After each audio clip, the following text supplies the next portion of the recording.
Hello नमस्कार दोस्तों, स्वागत है आपका आज के मुख्य समाचारों में। यहाँ आपको देखने को मिलेगी सुबह से शाम तक की ताज़ा खबरें ब्रेकिंग न्यूज़ अपडेट के रूप में। तो दोस्तों, उससे पहले आपसे एक छोटी सी रिक्वेस्ट है, अगर आपने हमारे यूट्यूब चैनल को सब्सक्राइब नहीं किया है तो सब्सक्राइब जरूर कीजिएगा। तो चलो दोस्तों, शुरू करते हैं आज के पहले मुख्य समाचार। राष्ट्रपति चुनाव के नतीजे, संसद की कमरा नंबर 63 में खुले बैलेट बॉक्स, मुर्मू की जीत तय।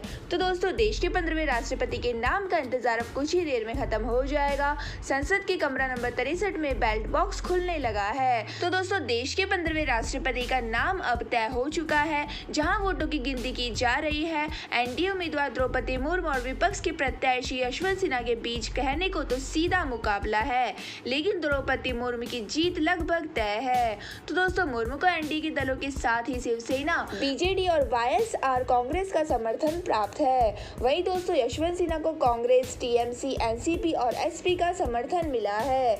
तो दोस्तों, आपको बता दें कि मुर्मू की जीत को लेकर आश्वस्त भाजपा नतीजे आने के बाद दिल्ली में विजय जुलूस निकालेगी।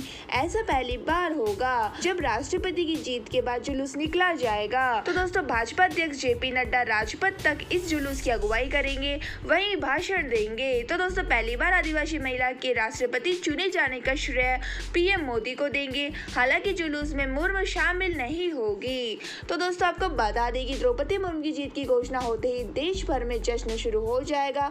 द्रौपदी की जीत से बीजेपी आदिवासी समुदाय सहित पूरे देश और खास तौर पर महिलाओं में खास संदेश देना चाहती है, जिससे मुख्य धारा से कटे इस समुदाय में राजनीतिक मैसेज आए कि प्रधानमंत्री मोदी और बीजेपी ही ऐसी पार्टी है जो सत्ता के लिए नहीं बल्कि देश के वंचित तबकों और वर्गों के लिए काम करते हैं। इसी के साथ दोस्तों, चलते हैं आज के अगले मुख्य समाचार की ओर। सोनिया गांधी के समर्थन में विपक्ष का साझा बयान, बोले नेताओं से बदला ले रही है मोदी सरकार। तो दोस्तों, प्रधानमंत्री नरेंद्र मोदी की नेतृत्व वाली केंद्र सरकार के खिलाफ विपक्षी दलों ने मोर्चा खोल दिया है। तो दोस्तों, पार्टियों ने साझा बयान जारी कर जांच एजेंसियों के इस्तेमाल को लेकर संघर्ष शुरू करने की बात कही है। तो दोस्तों, खास बात यह है कि गुरुवार को नेशनल हेराल्ड अखबार से जुड़े मामलों में प्रवर्तन निदेशालय कांग्रेस की अंतरिम अध्यक्ष सोनिया गांधी से पूछताछ करेगा।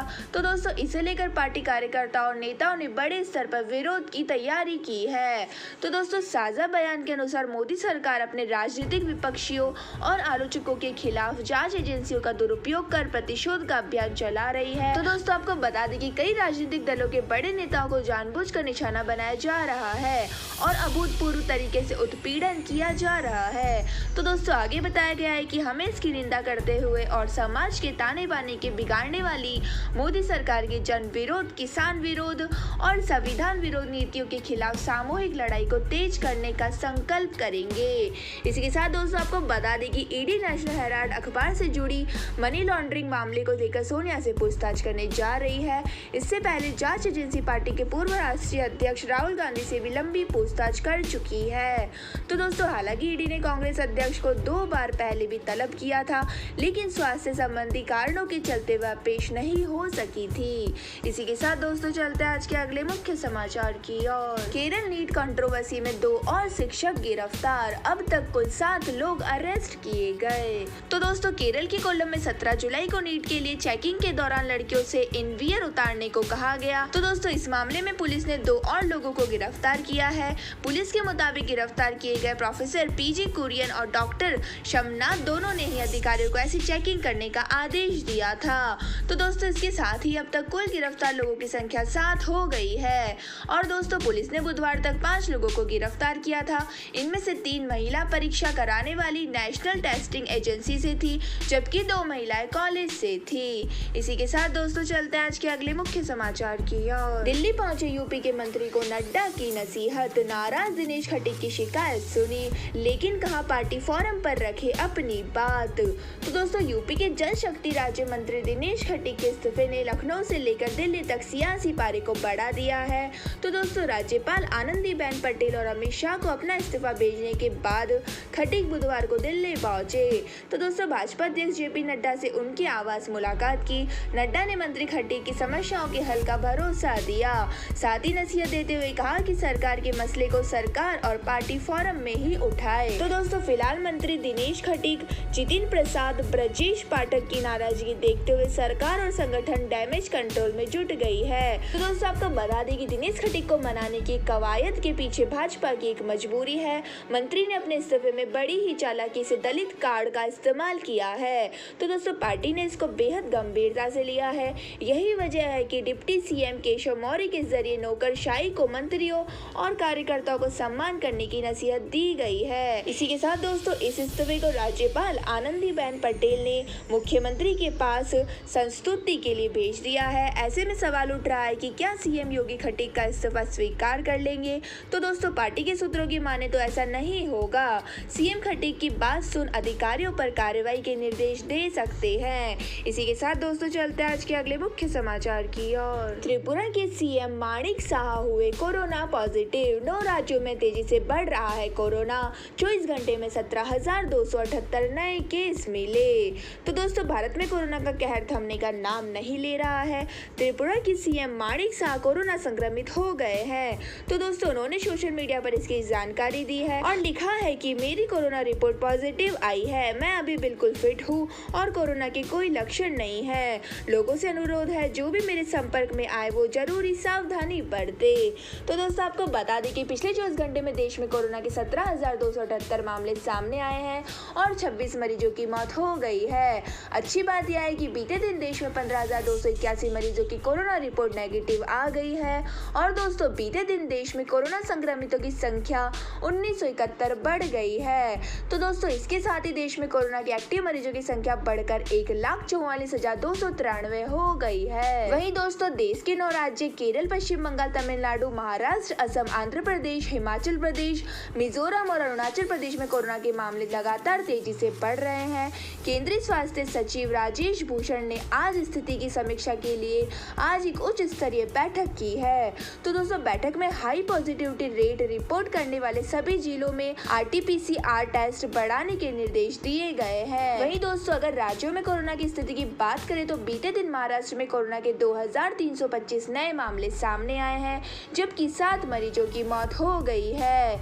इसी के साथ दोस्तों चलते हैं आज के अगले मुख्य समाचार की ओर। राजस्थान, MP समेत 8 राज्यों में अगले 3 दिन तेज बारिश की चेतावनी। उत्तराखंड में अलर्ट जारी।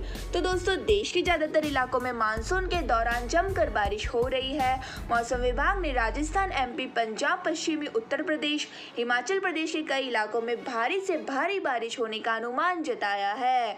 तो दोस्तों उत्तराखंड के चमोली, रुद्रप्रयाग, नैनीताल, पिथौरागढ़ में 21 से 23 जुलाई तक के लिए अलर्ट जारी किया गया है। वहीं दोस्तों मौसम विभाग ने इन जिलों में भारी बारिश होने की संभावना जताई है। वहीं दोस्तों आपको बता दें कि ओडिशा, बिहार और बंगाल के कुछ इलाकों में भी बारिश का अलर्ट जारी है। मौसम विभाग ने कहा है कि आने वाले 3 दिनों तक दिल्ली, NCR में बादल छाए रहेंगे। साथ ही गरज के साथ मध्यम बारिश की उम्मीद है। वहीं दोस्तों राजस्थान में मानसून करीब अपना आधा सफर पूरा कर चुका है। राज्य में अब तक करीब 44% तक बारिश हो चुकी है। तो दोस्तों बारिश के चलते बांध भी ओवरफ्लो होने लगे हैं और यहाँ भानपुरा में MP बॉर्डर के करीब गोवा बीच जैसा नजारा दिखेगा। तो दोस्तों आपको बता दें कि उत्तर प्रदेश की राजधानी लखनऊ से लेकर कानपुर तक का मौसम बुधवार को सुहाना हो गया। यूपी के विभिन्न इलाकों में बुधवार दोपहर झमाझम बारिश हुई। इससे लोगों की भीषण गर्मी से राहत मिल गई है। वहीं दोस्तों असम में बाढ़ से पीड़ित लोगों की संख्या घटकर 16,462 हो गई है। हालांकि पिछले 24 घंटों में एक और व्यक्ति की मौत हो गई है। तो दोस्तों इसके बाद 2022 में बाढ़ और लैंडस्लाइड के अब तक कुल 197 लोगों की मौत हो चुकी है। वहीं दोस्तों ASDMA के अनुसार 6 राजस्व मंडल और 5 जिलों के 56 गांव अभी भी बाढ़ के पानी में है। इसी के साथ दोस्तों चलते हैं आज के अगले मुख्य समाचार की ओर। सेंसेक्स और Nifty flat. Indus bank, Nestle India और मारुति के शेयर में मामूली बढ़त। तो दोस्तों हफ्ते के चौथे कारोबारी दिन शेयर मार्केट में तेजी देखने को मिली। सेंसेक्स 5.60 की गिरावट के साथ 55,391 और निफ्टी 2.70 की गिरावट के साथ 16,523 पर खुला है। तो दोस्तों सेंसेक्स पर बढ़त वाले शेयर में IndusInd bank, Nestle India, Maruti power grid शामिल है जबकि विप्रो, इंफोसिस, टेक महिंद्रा में गिरावट है। तो दोस्तों बुधवार को अमेरिकी बाजार मजबूत होकर बंद हुए। डाउ जोन्स में 47.79 अंक या 0.15% तेजी रही और यह 31,874.84 के लेवल पर बंद हुआ। वहीं दोस्तों आज CSB बैंक और RBL बैंक अपनी तिमाही नतीजे जारी करने वाले हैं। इसके अलावा IDBI bank, Can Finance, Home, CRISIL, Cyient, GSFC, हैप्पीनेस Minds, Hindustan Zinc, IndiaMART, ICICI securities, JSW energy, Kajaria ceramic और PVR के भी तिमाही रिजल्ट आएंगे। इसी के साथ दोस्तों चलते हैं आज के अगले मुख्य समाचार की ओर। एम्स के प्राइवेट वार्ड में 5% तक GST का आदेश जारी, अब डेली चार्ज 6,300 रुपए। तो दोस्तों एम्स के प्राइवेट वार्ड में इलाज कराना अब और महंगा हो गया है। अब एम्स के प्राइवेट वार्ड में 5% तक GST लागू करने का आदेश जारी किया गया है। तो दोस्तों इसके बाद अब रोजाना मरीजों को 300 रुपए अतिरिक्त देने होंगे। तो दोस्तों इससे पहले मई में ही पहले डिलक्स रूम का किराया लगभग 150 से 2 गुना किया गया था। तो दोस्तों 2 महीने के बाद एक बार फिर से डिलक्स रूम में इलाज कराना और महंगा हो गया है। तो दोस्तों ये अब रोजाना 6,300 रुपए होगा। इसे लेकर बुधवार को एम्स प्रशासन की तरफ से आदेश जारी करते हुए उसे नोटिफाई कर दिया गया है। तो दोस्तों आपको बता दें कि अब 6,000 रुपए वाले बेड पर 5% तक GST के बाद इसका किराया 300 रुपए बढ़ाकर 6,300 हो गया है। इसी के साथ दोस्तों चलते हैं आज के अगले मुख्य समाचार की ओर। इंस्टाग्राम पर भी हिट कोहली एशिया के सबसे ज्यादा कमाई करने वाले स्पॉट सेलिब्रिटी बने, हर पोस्ट से कमाते हैं 8 करोड़ रुपए। तो दोस्तों टीम इंडिया के स्टार बल्लेबाज विराट कोहली बल्ले से फ्लॉप चल रहे हैं। तो दोस्तों पिछले 3 साल में उनके बल्ले से किसी भी फॉर्मेट में शतक नहीं आया है, लेकिन वो आज भी सोशल मीडिया सेलिब्रिटी के रूप में छाए हुए हैं। तो दोस्तों आपको बता दें कि 33 साल के कोहली अपनी हर इंस्टा पोस्ट से 8 करोड़ रुपए कमाते हैं। वे सोशल मीडिया के इस प्लेटफॉर्म की एक पोस्ट से सबसे ज्यादा कमाई करने वाले एशिया के नंबर 1 स्पोर्ट्स सेलिब्रिटी बने हैं। तो दोस्तों उनसे ज्यादा पुर्तगाल की फुटबॉलर क्रिस्टियानो रोनाल्डो और अर्जेंटीना के स्टार लियोनेल मेसी ही कमाई करते हैं। तो दोस्तों इंस्टाग्राम पर विराट कोहली के 20 करोड़ फॉलोअर्स हैं। वे इतने फॉलोअर वाले दुनिया के पहले क्रिकेटर हैं। इस प्लेटफॉर्म में सबसे ज्यादा फॉलोअर की बात करें तो दुनिया भर के खिलाड़ियों में सबसे ऊपर पुर्तगाल के स्टार फुटबॉलर क्रिस्टियानो रोनाल्डो का नाम आता है। उनके 442 मिलियन फॉलोअर है। तो दोस्तों रोनाल्डो के बाद अर्जेंटीना के स्टार लियोनेल मेसी है, उन्हें 327 मिलियन फैंस फॉलो करते हैं। तो दोस्तों यह थे हमारे आज के मुख्य समाचार। हमारी वीडियो को ज्यादा से ज्यादा लाइक करें, शेयर करें और हमें कमेंट करके जरूर बताइए कि आपको हमारी वीडियो कैसी लगती है। धन्यवाद। जय हिंद।